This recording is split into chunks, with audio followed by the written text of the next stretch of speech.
सुश्रुत संहिता के important points का next part है। तो फर्स्ट है कि विश्व आत्यायिक अवस्थाओं में अवैध शिराओं का भी वेदन किया जा सकता है। ठीक है, तो विश्व आत्यायिक अवस्थाओं में अवैध शिराओं का भी वेदन किया जा सकता है। ठीक है, तो किन अवस्थाओं में अवैध शिराओं का भी वेदन कर सकते हैं? तो विश्व आत्यायिक अवस्थाओं में, ठीक है, विश्व अवस्था में और आत्यायिक अवस्था में अवैध शिराओं का भी वेदन किया जा सकता है। नेक्स्ट है, शिरावेद के एक मुहूर्त पश्चात रक्तस्राव स्वतः बंद हो जाता है। ठीक है, शिरावेद के कितने मुहूर्त के पश्चात रक्तस्राव जो वो अपने आप ही बंद हो जाता है? तो उसका आंसर है एक मुहूर्त। ठीक है, तो शिरावेद के एक मुहूर्त के पश्चात रक्तस्राव स्वतः बंद हो जाता है। ठीक है, तो अब नेक्स्ट हम पढ़ेंगे रोगों के अनुसार शिरावेद।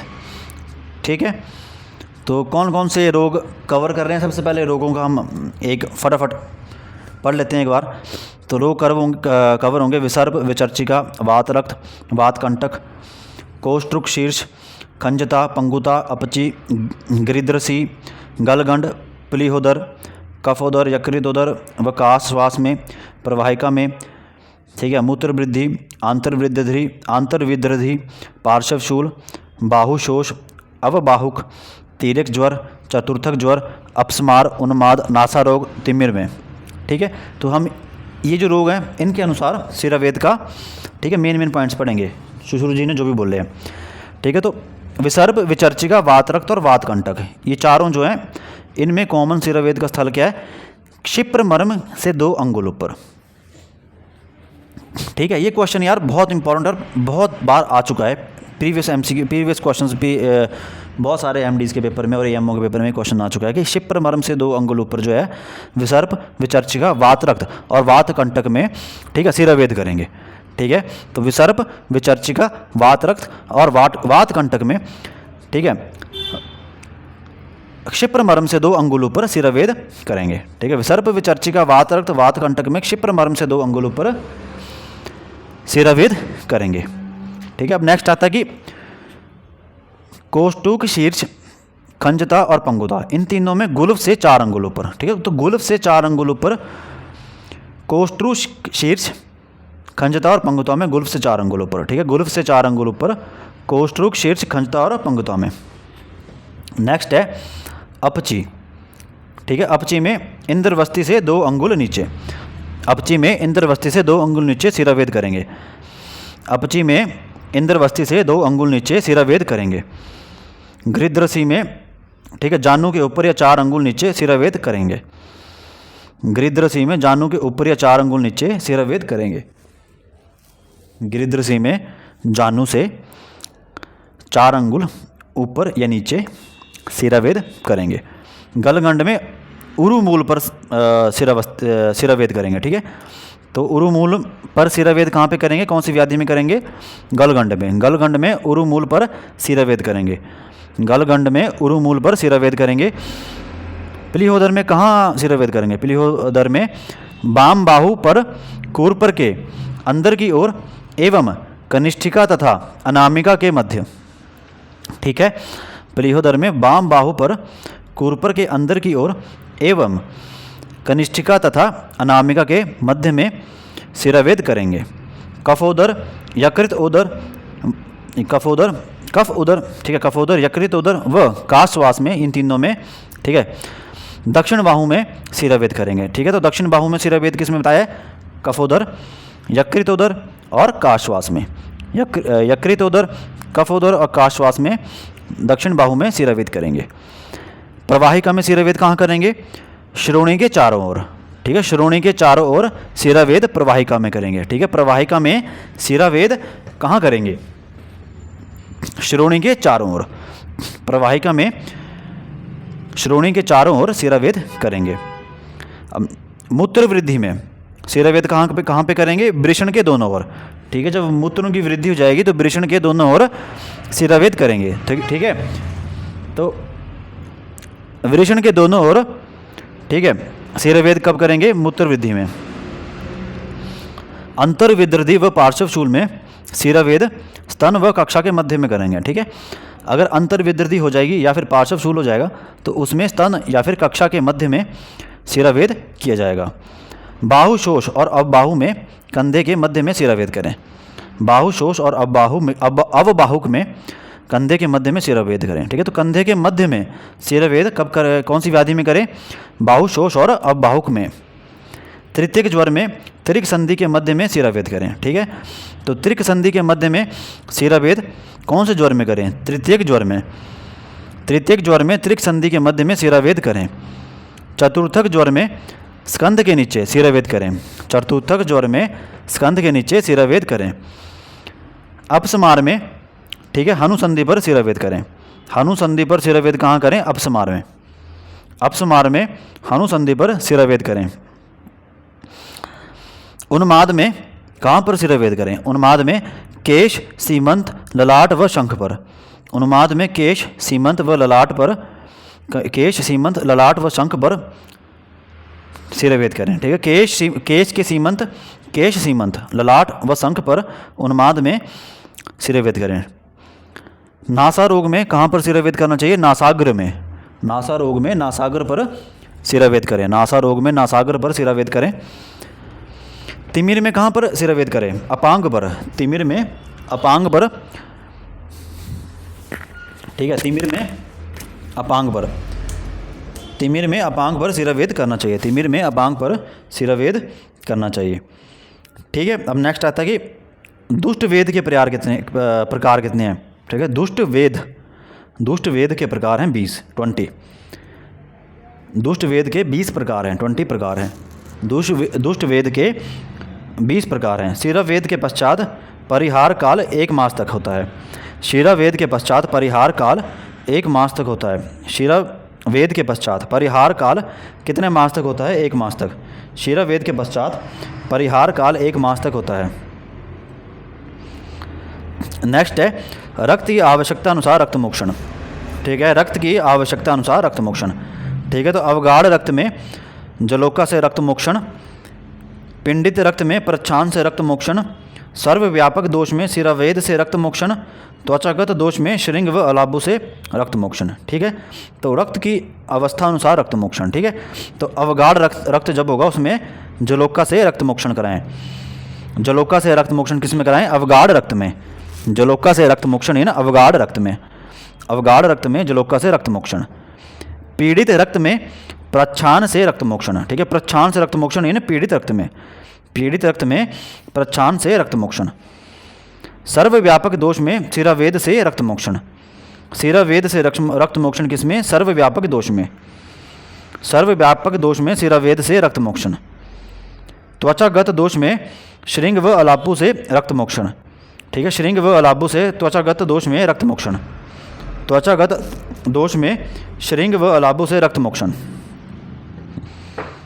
ठीक है, नेक्स्ट पॉइंट है कि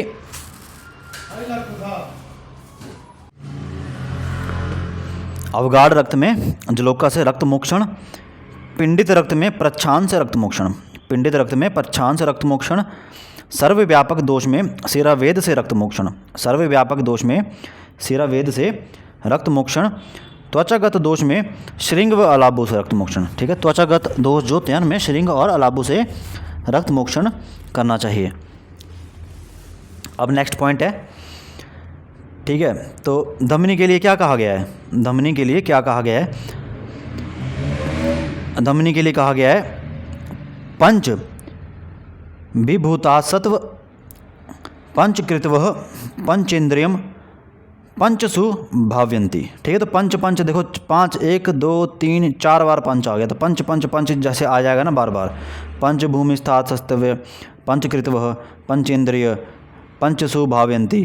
ठीक है, तो ये धमनी हेतु कहा गया है। ठीक है, याद रखना, श्लोक याद नहीं रहेगा तो 4 बार पंच आया 20 में। ठीक है, अब नेक्स्ट पॉइंट आता है कि सूतिकागार अरिष्ट। ठीक है, सूतिकागार में अरिष्ट तो दक्षिण या पूर्वमुखी होना चाहिए। सूतिकागार में अरिष्ट जो है वो दक्षिण या फिर पूर्वाभिमुख होना चाहिए। नेक्स्ट है गर्भिणी के वर्णानुसार श्वेत रक्त पीत या कृष्णवर्णी। ठीक है, गर्भिणी के वर्णानुसार श्वेत रक्त पीत या कृष्णवर्णी। ठीक है, तो 8 गुना हस्त जो है सूतिकागार में अरिष्ट जो है वो 8 गुना हस्त लंबा, 8 हस्त लंबा और 4 हस्त चौड़ा। ठीक है, सूतिकागार में जो अरिष्ट है वो 8 हस्त लंबा और 4 हस्त चौड़ा। सूतिकागार में अरिष्ट 8 हस्त लंबा और 4 हस्त चौड़ा। सूतिकागार के अरिष्ट में ब्राह्मण, क्षत्रिय, वैश्य व क्षुद्र हेतु क्रमशः बिल्व, न्योघ्रोद्र, तिंदुक व भल्लातक के पलंग प्रयोग का विधान है। ठीक है, ब्राह्मण, क्षत्रिय, वैश्य व क्षुद्र हेतु क्रमशः। ठीक है, तो ब्राह्मण में बिल्व, क्षत्रिय में न्योघ्रोद्र, वैश्य में तिंदुक और क्षुद्र में भल्लातक के पलंग प्रयोग का विधान है। ठीक है, तो सूतिकागार में क्या करना चाहिए, क्या है, सूतिकागार में जो ब्राह्मण जो होती है उनमें बिल्व का पलंग, क्षत्रिय में न्योघ्रोध का, ठीक है, क्षत्रिय में न्योघ्रोध का पलंग, वैश्य में तिंदुक का पलंग और क्षुद्र में भल्लातक का पलंग प्रयोग का विधान है। नेक्स्ट पॉइंट है गर्भशय्या यानी कि गर्भाशय की स्थिति। पित्त पक्वाशयोर मध्य। ठीक है, गर्भशय्या यानी कि गर्भाशय की स्थिति। पित्त पक्वाशयोर मध्य। ठीक है, गर्भशय्या यानी कि गर्भाशय की स्थिति। ठीक है, तो गर्भाशय की स्थिति के बारे में क्या बोला है, पित्त पक्वाशयोर मध्य। ठीक है, पित्त और पक्वाशय के मध्य में जो, ठीक है, गर्भशय्या यानी कि गर्भाशय की स्थिति होती है। नेक्स्ट है कि आसन्न प्रसव के लक्षण। आसन्न प्रसव के लक्षण क्या है, जाते ही शिथिले कुक्षौ मुक्ते हृदय बंधने। ठीक है, जाते ही शिथिले कुक्षौ मुक्ते हृदय बंधने सशूले जगने नारी गेया सा तु प्रजायिनी। सशूले जगने नारी गेया सा तु प्रजायिनी। ठीक है, आसन्न प्रसव के लक्षण, जाते ही शिथिले कुक्षौ मुक्ते हृदय बंधने सशूले जगने नारी गेया सा तु प्रजायिनी। नेक्स्ट है उपस्थित प्रसव के लक्षण। ठीक है, उपस्थित प्रसव के लक्षण क्या होते हैं, तत्रोपस्थित प्रसवायाः कटिपृष्ठं प्रति स्मन्ताद्वेदना भवत्यभीक्षणं पुरीश प्रवृत्तिमूत्रं प्रसिच्यते योनिमुखाच्छलेशमः च। नेक्स्ट है उपस्थित प्रसवा को अभ्यंग व गर्म जल से स्नान कराकर पुमनाम फल धारण करवाकर एवं आकंठ पूरित घृत व यवागु पान का निर्देश है। ठीक है, तो उपस्थित प्रसवा को अभ्यंग व गर्म जल से स्नान करवाकर पुमनाम फल धारण करवाकर एवं आकंठ पूरित घृत व यवागु पान का निर्देश है। नेक्स्ट है बालक का अभ्यंग बला तैल से करने का निर्देश। ठीक है, तो जो बालक है उसका अभ्यंग बला तैल से करना चाहिए। ठीक है, तो बालक का अभ्यंग किस तेल से करें, बला तैल से। ठीक है, बाल बला इसे याद रखना चाहिए कि बालक का अभ्यंग बला तैल से करें। नेक्स्ट पॉइंट है कि सूतिका के बलवान होने पर 5 दिन तक स्नेहपान एवं दुर्बल होने पर 5 दिन तक यवागु पान करवाना चाहिए। सूतिका के बलवान होने पर 5 दिन तक स्नेहपान एवं दुर्बल होने पर 5 दिन तक यवागु पान करवाना चाहिए। सूतिका के बलवान होने पर 5 दिन तक स्नेहपान करवाएं और अगर सूतिका दुर्बल हो जाए तो 5 दिन तक यवागु का पान करवाएं। नेक्स्ट है गर्भसंग होने पर कृष्ण सर्प की कैंचुल या पिंडितक से योनि धूपन एवं हिरण्य पुष्पी मूल यानी कि लांगड़ी को प्रसूता के हाथ पैर पर बांधें। गर्भसंग होने पर कृष्ण सर्प की कैंचुल या पिंडितक से योनि धूपन एवं हिरण्य पुष्पी मूल यानी कि लांगली को प्रसूता के हाथ पैर पर बांधें। नेक्स्ट है अपरापातन न होने पर होने वाले लक्षण आना व आधमान। अपरापातन न होने पर होने वाले लक्षण आना व आधमान। ठीक है, आना और आधमान लक्षण किस में होते हैं, अपरापातन न होने पर। ठीक है, अगर अपना अपरापातन नहीं हुआ है तो उस पर लक्षण क्या होगा, आना होगा और आधमान होगा। ठीक है, तो अपरापातन न होने पर, ठीक है, न अपना अपरापातन न होने वाले लक्षण क्या होते हैं, आना और आधमान। नेक्स्ट है मक्कलचूल। मक्कलचूल में प्रसव के पश्चात संपूर्ण रक्त के न निकलने के कारण प्रसूता को होता है। ठीक है, मक्कलचूल जो है प्रसव के पश्चात संपूर्ण रूप संपूर्ण रक्त के न निकलने के कारण प्रसूतक होता है। ठीक है, अगर प्रसव के बाद अगर पूरे तरीके से रक्त ना निकले तो फिर क्या कौन सा शूल होगा, जो दर्द होगी उसे हम बोलेंगे मक्कल शूल या मक्कल दर्द। ठीक है, मक्कल शूल बोलेंगे। लक्षण क्या होता है मक्कल शूल का? नाभि में, बस्ती में और उदर में क्रम से शूल होता है। आधमान व मूत्र संग होता है। ठीक है, तो लक्षण क्या होता है मक्कल शूल में? नाभि, बस्ती व उदर में क्रम से शूल होता है, आधमान व मूत्र संग होता है। चिकित्सा क्या है मक्कल शूल की? उष्कादि व वीरतरवादी गण की औषध एवं यवक्षार का प्रयोग करें। मक्कल शूल का चिकित्सा क्या है? मक्कल शूल की चिकित्सा है उष्कादि व वीरतरवादी गण की औषध एवं यवक्षार का प्रयोग करें। मक्कल शूल की चिकित्सा है उष्कादि व वीरतरवादी गण की औषध एवं यवक्षार का प्रयोग करें। नेक्स्ट पॉइंट है स्तन में दुग्धवाही नदियों की संख्या 4 है। ठीक है, स्तन में दुग्धवाही नदियों की संख्या कितनी है? 4। स्तनों में दुग्धवाही नदियों की संख्या है 4। नेक्स्ट है कि तालुपात या मस्तुलुंग क्षय, वात प्रकोप। ठीक है, तो तालुपात या मस्तुलुंग क्षय, वात प्रकोप, सर्पी। ठीक है, वात प्रकोप, सर्पी, मधुरक, श्रित का प्रयोग कराते हैं। तालुपात या मस्तुलुंग क्षय में वात प्रकोप। ठीक है, तो सर्पी, मधुरक, श्रित का प्रयोग कराना चाहिए। नेक्स्ट है कि स्त्री के दुग्धाभाव में देय दूध कौन सा है? क्षीरम, आजम, गव्यम, अथ अपिवा। ठीक है, जो स्त्री है अगर उसके दुग्ध का अभाव हो जाए तो कौन सा दूध देना चाहिए? क्षीरम, आजम, गव्यम, अथ अपिवा।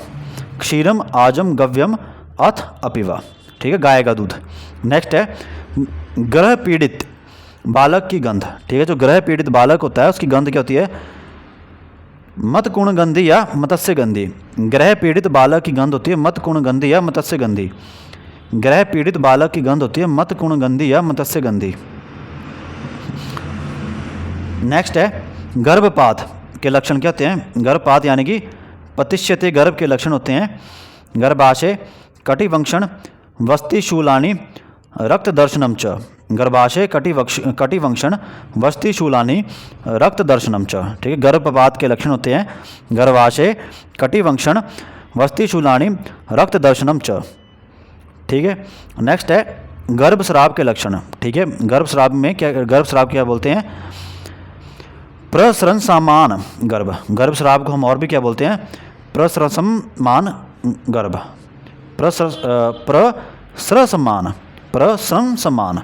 प्रसृंसमान गर्भ। ठीक है, गर्भस्राव को क्या बोलते हैं? प्रसृंसमान गर्भ। ठीक है, तो गर्भस्राव के लक्षण क्या होते हैं? सदा पार्श्व पृष्ठशूल, असरिगदर आना मूत्र संगा, स्थानात् स्थानम च प्रकामति, गर्भे कोष्ठे संरंभ। ठीक है, तो गर्भस्राव के लक्षण क्या है? सदा पार्श्व पृष्ठशूल, असरिगदर आना मूत्र संगा, स्थानात् स्थानम च प्रकामति, गर्भे कोष्ठे संरंभ।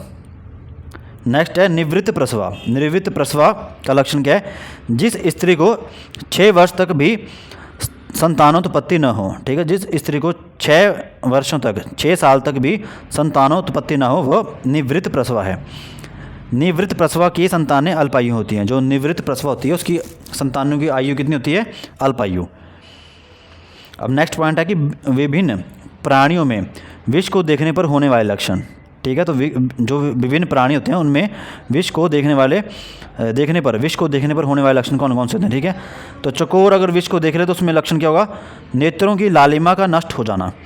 चकोर अगर विष को देखेगा तो उसके नेत्रों की लालिमा नष्ट हो जाती है। चकोर के नेत्रों की लालिमा नष्ट हो जाती है। क्रोंच अगर विष को देखेगा तो मद हो जाता है। क्रोंच को मद हो जाता है। परिषद अगर विष को देखता है तो अश्रुस्राव होता है। अश्रुस्राव किस में होता है? परिषद में। कोयल अगर विष को देखती है तो स्वर विकृत हो जाता है। कोयल यदि विष को देखती है तो उसका स्वर जो है विकृत हो जाता है। जीवक अगर विष को देखता है तो उसकी मृत्यु हो जाती है। जीवक की मृत्यु हो जाती है। ठीक है, जीवक की नाम है यार, विष को देखेगा तो देखते जीवक की मृत्यु हो जाएगी। तोता मैना अगर देखेंगे विष को तो क्रंदन करने लगते हैं। तोता मैना विष देखने के बाद क्रंदन करने लगते हैं। बंदर अगर विष को देख ले तो पुरुष त्याग कर देता है, ठीक है। बंदर विष को देखने के बाद पुरुष का त्याग कर देता है। नेक्स्ट पॉइंट है आमाशयगत विष का लक्षण क्या है? वमन व अतिसार। अगर आमाशय में विष चला गया है तो उसका लक्षण है वमन और अतिसार, ठीक है। तो वमन और अतिसार कौन से कौन से विष का लक्षण है? आमाशयगत विष का लक्षण कौन सा है? वमन और अतिसार। अगर पक्वाशय में विष चला गया है तो अतिसार और तृष्णा होती है, ठीक है। पक्वाशयगत विष का लक्षण है अतिसार व तृष्णा। अतिसार व तृष्णा किस विष का लक्षण है? पक्वाशयगत विष का, ठीक है। नेक्स्ट पॉइंट है कि कर्णपूर्ण से होने वाले विष में प्रतिपूर्ण करते हैं, ठीक है। तो किस विष में प्रतिपूर्ण करते हैं? तो जिस विष में, ठीक है, कर्णपूर्ण से होने वाले विष में प्रतिपूर्ण करते हैं, ठीक है। कर्णपूर्ण से होने वाले विष में प्रतिपूर्ण करते हैं। नेक्स्ट पॉइंट है अजरूहा या मुशिका नामक औषध नृपहस्त पर बंदी होने पर सर्व विषनाशक मानी गई है, ठीक है। अजरूहा या मुशिका नामक औषध नृपहस्त पर बंदी होने पर सर्व विषनाशक मानी गई है। अजरूहा या मुशिका नामक औषध नृपहस्त पर बंदी होने पर सर्व विषनाशक मानी गई है। नेक्स्ट है अजय घृत व अमृत घृत विषनाशक हैं, ठीक है। तो कौन से घृत विषनाशक हैं? अजय घृत और अमृत घृत, ठीक है। अजय घृत और अमृत घृत जो हैं वो विषनाशक हैं। नेक्स्ट पॉइंट है घृत, दुग्ध, दही तथा मोर, नेवला व गधा मांस विष प्रतिषेधी माने गए हैं, ठीक है। तो मांस विष प्रतिषेधी कौन माने गए हैं? ठीक है। तो घृत, दूध, दही तथा मोर, नेवला और गोधा का मांस जो होता है वह विष प्रतिषेधी माना गया है। विष प्रतिषेधी किस किस को मानते हैं? घी को, दूध को, दही को और मोर, नेवला और गोधा का मांस। मोर, नेवला और गोधा का मांस को विष प्रतिषेधी मानते हैं और घी, दूध और दही को भी। नेक्स्ट है कि स्थावर विषयों में प्रधान विष है मूल विष, ठीक है। तो स्थावर विषयों में सबसे प्रधान विष कौन सा है? सुश्रुत जी के अनुसार मूल विष। स्थावर विषयों में प्रधान विष है मूल विष। स्थावर विषयों में उग्र विष है कंद विष, यानी कि कंद जानी उग्र विषाणी। स्थावर विषयों में उग्र विष है कंद विष। स्थावर विषयों में उग्र विष है कंद विष, यानी कि कंद जानी उग्र विषाणी। वत्सनाभ के कितने भेद बताएं सुश्रुत जी ने? 4। वत्सनाभ के भेद हैं 4, शर्षप के भेद हैं 6 और मुस्तक के भेद हैं 2। वत्सनाभ के कितने भेद हैं? 4। वत्सनाभ के 4 भेद हैं, शर्षप के 6 भेद हैं और मुस्तक के 2 भेद हैं। वत्सनाभ के 4 भेद हैं, शर्षप के 6 भेद हैं और मुस्तक के 2 भेद हैं। मुस्तक के 2 भेद हैं, शर्षप के 6 भेद हैं, वत्सनाभ के 4 भेद हैं, ठीक है। तो वत्सनाभ के 4 भेद, शर्षप के 6 भेद और मुस्तक के 2 भेद, ठीक है। तो विष वर्गों के अनुसार प्रमुख लक्षण आगे हम कहेंगे, ठीक है। तो विष वर्ग कौन कौन से ले रहे हैं हम पहले? तो मूल विष, पत्र विष, फल विष, पुष्प विष, त्वक व सार विष, निर्यास विष, क्षीर विष और धातु विष, ठीक है। तो विष वर्ग में, ठीक है, तो मूल विष का प्रमुख लक्षण क्या है? ऐंठन। मूल विष का प्रमुख लक्षण है ऐंठन। मूल विष का प्रमुख लक्षण क्या है? ऐंठन। ऐंठन किस विष का प्रमुख लक्षण है? मूल विष का। पत्र विष का मुख्य लक्षण क्या है? श्वास कृच्छता, ठीक है। पत्र विष का प्रमुख लक्षण है श्वास कृच्छता। श्वास कृच्छता जो है वो पत्र विष में होगी। फल विष का प्रमुख लक्षण क्या है? मुख शोफ, ठीक है। मुख शोफ किस में होगा? फल विष में। फल विष का प्रमुख लक्षण है मुष्क शोफ, सॉरी मुख नहीं, मुष्क शोफ। फल विष का प्रमुख लक्षण है मुष्क शोफ, मुष्क का शोफ। पुष्प विष का प्रमुख लक्षण है वमन। पुष्प विष का प्रमुख लक्षण क्या है? वमन। वमन किसका प्रमुख लक्षण है? पुष्प विष का। त्वचा व सार विष का प्रमुख लक्षण क्या है? मुख दौर्गंध्य। त्वचा व सार विष का प्रमुख लक्षण है मुख दौर्गंध्य, ठीक है। तो मुख में दुर्गंधता किसका प्रमुख लक्षण है? त्वचा व सार विष का। निर्यास विष का प्रमुख लक्षण क्या है? कफ स्राव। निर्यास विष का प्रमुख लक्षण है कफ स्राव। ठीक है, तो कफ स्राव किसका प्रमुख लक्षण है? निर्यास विष। क्षीर विष किसका प्रमुख लक्षण है? फेन प्रवृत्ति व अतिसार। फेन प्रवृत्ति व अतिसार किसका प्रमुख लक्षण है? क्षीर विष। ठीक है, फेन प्रवृत्ति व अतिसार किसका प्रमुख लक्षण है? क्षीर विष का। धातु विष, धातु विष जो है, ठीक है, उसका प्रमुख लक्षण क्या है? हृतपीड़ा। धातु विष का प्रमुख लक्षण है हृतपीड़ा। धातु विष हृतपीड़ा। हृतपीड़ा किस में होगी? धातु विष में। हृतपीड़ा होगी धातु विष में। ठीक है, तो फटाफट एक बार रिवाइज करते हैं फटाफट। मूल विष का प्रमुख लक्षण है ऐंठन। ठीक है, तो मूल विष ऐंठन, पत्र विष श्वास कृच्छता, फल विष मुष्क शोफ, फल विष मुष्क शोफ, पुष्प विष वमन, त्वक व सार विष मुख दौर्गंध्य, निर्यास विष कफ स्राव, क्षीर विष फेन प्रवृत्ति व अतिसार, धातु विष हृतपीड़ा। धातु विष हृतपीड़ा। नेक्स्ट पॉइंट है वत्सनाभ विष का लक्षण क्या है? ग्रीवा स्तंभ व पीत मूत्रता। वत्सनाभ विष का लक्षण है ग्रीवा स्तंभ व पीत मूत्रता। मुस्तक विष का लक्षण क्या है? शरीर स्तंभन व कंपन। मुस्तक विष का लक्षण है शरीर स्तंभन व कंपन। ठीक है, तो वत्सनाभ विष का लक्षण है ग्रीवा स्तंभ व पीत मूत्रता। वत्सनाभ विष का लक्षण है ग्रीवा स्तंभ व पीत मूत्रता। मुस्तक विष का लक्षण है शरीर स्तंभन व कंपन। मुस्तक विष का लक्षण है शरीर स्तंभन व कंपन। नेक्स्ट है विष दुष्चिकित्स्य है। ठीक है, तो चरक अनुसार क्या है विष दुष्चिकित्स्य? लघु व विशद गुण के आकार कारण विष दुष्चिकित्स्य का है चरक के अनुसार लघु व विशद गुण के आकारण। ठीक है, तो चरक अनुसार लघु व विशद गुण के कारण विष दुष्चिकित्स्य हैं। शिशुर जी के अनुसार लघु गुण के कारण जो है वो विष दुष्चिकित्सक है। शिशुर जी के अनुसार लघु गुण के कारण विष दुष्चिकित्स्य हैं। दोष धातु मलनाशक हैं विकासी गुण से।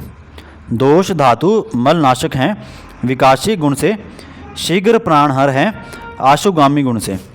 शीघ्र प्राणहर हैं आशुगामी गुण से। शीघ्र प्राणहर हैं आशुगामी गुण से।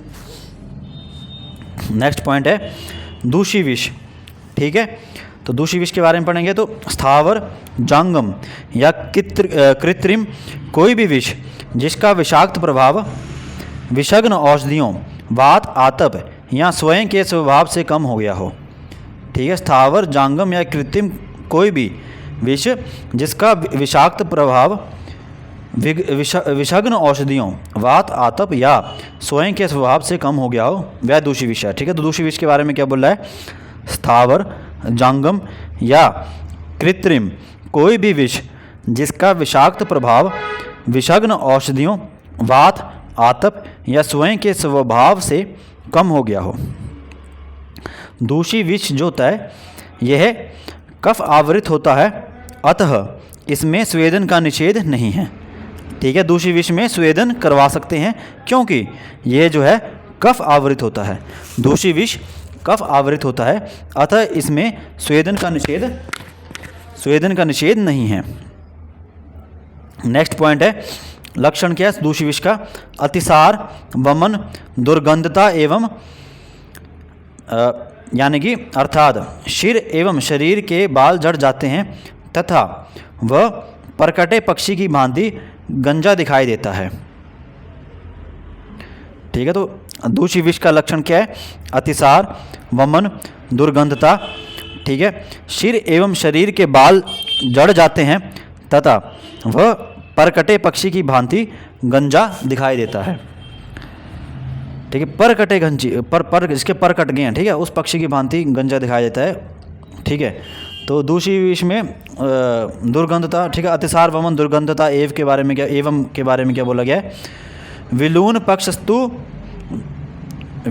पक्षस्तु यथा विहंग। विलून पक्षस्तु यथा विहंग। ठीक है, तो लक्षण क्या है दूषी विष के? अतिसार वमन दुर्गंधता, सिर एवं शरीर के बाल झड़ जाते हैं तथा वह परकटे पक्षी की भांति गंजा दिखाई देता है। ठीक है, तो कौन सा दूषी विष जो है यहाँ पे माना जाता है या कितने समय के पश्चात दूषी विष को हमें यहाँ पे मानना चाहिए? 6 महीने, 1 साल, 2 साल या 4 साल? ठीक है, तो इसका आंसर है 1 वर्ष। ठीक है, तो 1 वर्ष या 1 साल पुराना दूषी विष जो होता है वो याप्य माना गया है। ठीक है, 1 वर्ष पुराना दूषी विष याप्य माना गया है। नेक्स्ट पॉइंट है विष का अधिष्ठान। ठीक है, तो विष अधिष्ठान और प्राणी। ठीक है, तो सबसे पहले हम अधिष्ठानों के बारे में एक फटफट पढ़ लेते हैं, कौन कौन से अधिष्ठान पढ़ने जा रहे हैं हम।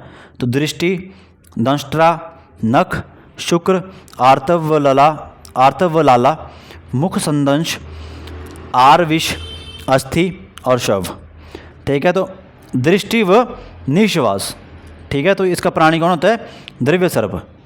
ठीक है, तो विष का अधिष्ठान क्या है? दृष्टि व निश्वास। इसका प्राणी होता है दिव्य सर्प। दंष्ट्रा जो विष अधिष्ठान है वो भौमिक सर्प में मिलता है। ठीक है, उसका प्राणी कौन है? भौमिक सर्प। दंष्ट्रा का अधिष्ठान प्राणी कौन है? भौमिक सर्प। नख जो किस में मिलता है? बंदर में, कुत्ते में, बिल्ली में व गृहगोधिका में। नख अधिष्ठान जो है वो बंदर, कुत्ता, बिल्ली और गृहगोधिका में मिलता है। शुक्र अधिष्ठान जो है वो मूषक, यानी कि आधिक मतानुसार दंष्ट्रा विष है। ठीक है, शुक्र जो है वो मूषक में मिलता है। आर्तव व लाला अधिष्ठान जो है वो लूता में मिलता है। ठीक है, तो लूता में कुल 7 अधिष्ठान हैं। ठीक है, आर्तव और लाला अधिष्ठान जो है वो लूता प्राणी में मिलते हैं। ठीक है, और लूता में कुल 7 अधिष्ठान हैं। मुख संदंश, ठीक है, जोंक, कणभ व मक्षिका में मिलता है। मुख संदंश जो है वो जोंक में मिलता है, कणभ में मिलता है और मक्षिका में मिलता है। आरविष जो है वो बिच्छू में व उच्चटिंग में मिलता है। आरविष जो बिच्छू में मिलता है और उच्चटिंग में मिलता है। अस्थि अधिष्ठान जो है वो सर्पदंश प्राणी में मिलता है। ठीक है, अस्थि जो अधिष्ठान है वह सर्पदंश प्राणी मिलता है। और शव अधिष्ठान जो है वो कीट व सर्प में मिलता है। शव अधिष्ठान कीट व सर्प प्राणी में मिलता है। नेक्स्ट पॉइंट है सर्पदंष्ट्रा की आकृति होती है बडिशवत। ठीक है, सर्पदंष्ट्रा की आकृति बडिशवत होती है। ठीक है, तो बडिशवत आकृति किस दंष्ट्रा की होती है? तो सर्पदंष्ट्रा की आकृति बडिशवत होती है। कीट विष में स्वेदन निषेध नहीं है। ठीक है, कौन से विष में स्वेदन निषेध नहीं है? तो कीट विष में हम स्वेदन करा सकते हैं। ठीक है, हमने पीछे दूषी विष में भी पढ़ा कि दूषी विष अगर कफ आवृत हो तो उसमें भी स्वेदन करा सकते हैं। ठीक है, उसी प्रकार कीट विष में भी स्वेदन करवा सकते हैं, यानी कि स्वेदन निषेध नहीं है। नेक्स्ट है कि विष से मृत प्राणी में विष एक मुहूर्त पश्चात संपूर्ण शरीर में फैल जाता है। ठीक है, तो विष से जो मृत प्राणी होता है उसमें विष कितने समय के पश्चात संपूर्ण शरीर में फैलता है? तो 1 मुहूर्त। ठीक है, तो विष से मृत प्राणी में विष 1 मुहूर्त पश्चात संपूर्ण शरीर में फैल जाता है। नेक्स्ट है अजीर्ण व प्रमेही में विष वेग तीव्र होता है। ठीक है, तो किस में विष का वेग जो तीव्र होता है? जो अजीर्ण हो और जो प्रमेही हो। अजीर्ण और प्रमेही में विष का वेग तीव्र होता है। ठीक है, तो अब नेक्स्ट हम दंश के लक्षण पढ़ेंगे। ठीक है, तो सर्पित दंश का लक्षण क्या है? 2-3 दांतों के निशान व रक्त प्रवृत्ति का। ठीक है, सर्पित दंश का लक्षण क्या है? 2-3 दांतों के निशान व रक्त प्रवृत्ति का। रदित दंश लक्षण क्या है? नील पीतवर्णीय रेखाओं का निर्माण। रदित दंश लक्षण में नील पीतवर्णीय रेखाओं का निर्माण होता है। नील पीतवर्णीय रेखाओं का निर्माण रदित दंश का लक्षण है। ठीक है, तो निर्विष दंश का लक्षण क्या है? शोफ रहित व अल्प दुष्टयुक्त होता है। ठीक है, निर्विष दंश लक्षण क्या है? शोफ रहित व अल्प दुष्टि रक्त। ठीक है, शोफ रहित और अल्प दुष्ट रक्त जो है वो निर्विष दंश का लक्षण है। ठीक है, तो बाकी हम सर्पों के बारे में नेक्स्ट पार्ट में करेंगे। ठीक है, प्लीज़ मेरे चैनल को लाइक कीजिए, सब्सक्राइब कीजिए। ऑडियो में डालने का सिर्फ मेरा एक ही मतलब है, मैं हर वीडियो में बोल रहा हूँ भी कि जब भी आप कहीं ट्रैवल कर रहे हो, कुछ कर रहे हो, कुछ नहीं करा, डाल ले ईयर प्लग्स और आराम से बैठ गए। ठीक है, कोई बात नहीं, कोई टेंशन लेने की बात नहीं है, आराम से सुना। ठीक है, 1x 2x 1x स्पीड पे सुनते हैं। ठीक है, 1.25x स्पीड पे सुन लिया 2-3 बार सुनने के बाद। ठीक है, और प्लीज़ लाइक और शेयर करें, कुछ नहीं जाता है। और अगर कुछ भी प्रॉब्लम आती है, कुछ भी डाउट है, कुछ भी आप जानना चाहते हो तो प्लीज़ कमेंट करें, मैसेज करें प्लीज़। Thank you.